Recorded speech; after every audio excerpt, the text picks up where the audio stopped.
concluded that Britain is a model to the world on diversity.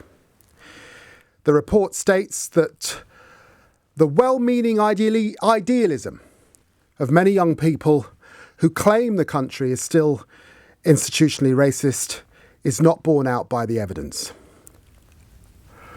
I've got to tell you, tell that to Mina Smallman, who was mourning her 2 black daughters whilst police officers took selfies with their dead bodies and shared images on WhatsApp. Tell that to Doreen Lawrence, who is still seeking justice for the death of her son Stephen. And tell that to Belly Majinga, who died of coronavirus after a man spat at her while she was working at a train station. Or you could speak to the mother of Leon Briggs, who died in police custody after being restrained face down on the floor by police officers in Luton. Or just go back to last summer and speak to Bianca Williams, who was stopped and searched while driving home from a training session, handcuffed, whilst her 3-month-old son was screaming in the back seat. Tell that to those who are frightened or distrustful of the British state to be vaccinated. Just yesterday, it was reported that over 70s with black African heritage are 7 times more likely to present for this COVID vaccine than their white counterparts. British people, white and black, are dying to turn the page on racism.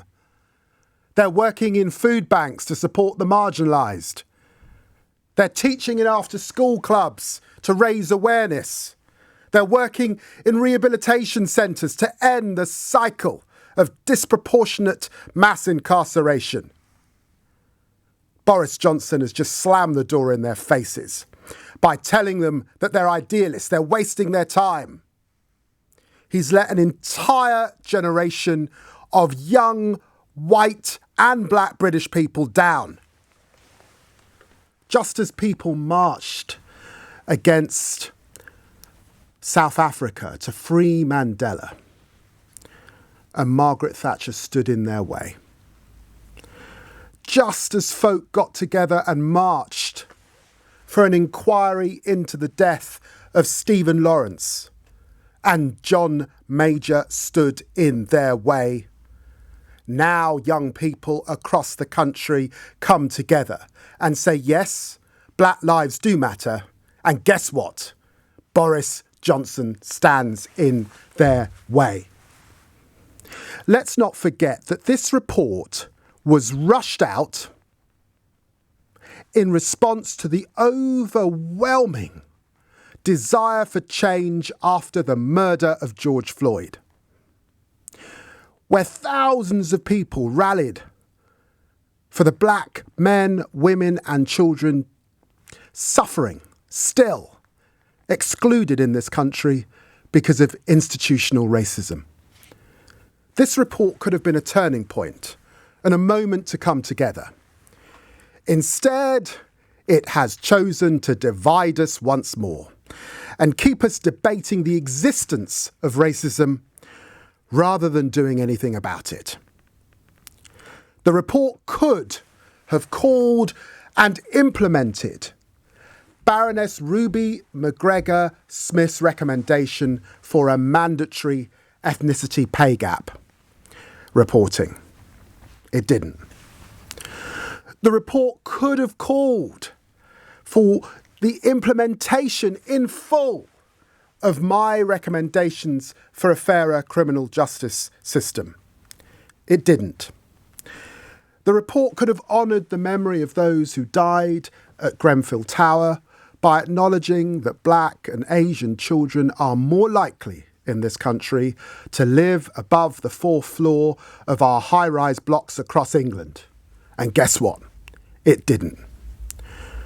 This report could have drawn attention to the disproportionate exclusion rates of black Caribbean boys at our school, but it didn't. Yes, we need to do more, of course we do, in this country for white working class boys. And yes, we need to tackle unemployment, particularly in many of our northern towns. And we need to eradicate poverty, child poverty in our seaside towns. Of course, race is not the only story. Nobody claims it is. This is a way more complex country than that. But race is an important part of the story. And I want to see black and white working class kids aspire for greatness. Equality is not a competition. It's an endeavour that requires us to be honest about the full range of obstacles that still exist in this country. And yes, that includes institutional racism. To say that Britain is a model to the world is to say that our police officers don't shoot as many black people as they do in the United States. It's to say that we don't jail 70% of Muslims like they do in France, where their prison population from people from a Muslim Arab background is so extraordinarily high, 70%. It's to say that we don't lock up Indigenous children in detention centres like they do in Australia. Is that really the standard on which the UK wants to compare itself? I say to Tony, you sit down with Mina Smallman. You sit down with Doreen Lawrence. You sit down with Belly Majenga's family. You sit down with Leon Briggs's family. You sit down with Bianca Williams. And if you really sat down with them, you would do so much more to heal their pain.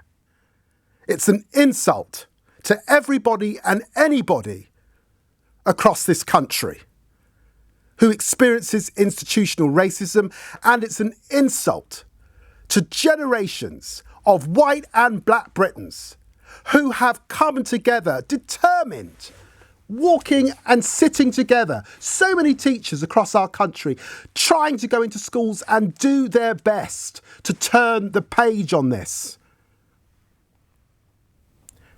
I tell myself that the arc of the moral universe bends towards justice. And I know that thousands of you are right there beside me. It would help, frankly, if this government were not so determined to bend the arc backwards.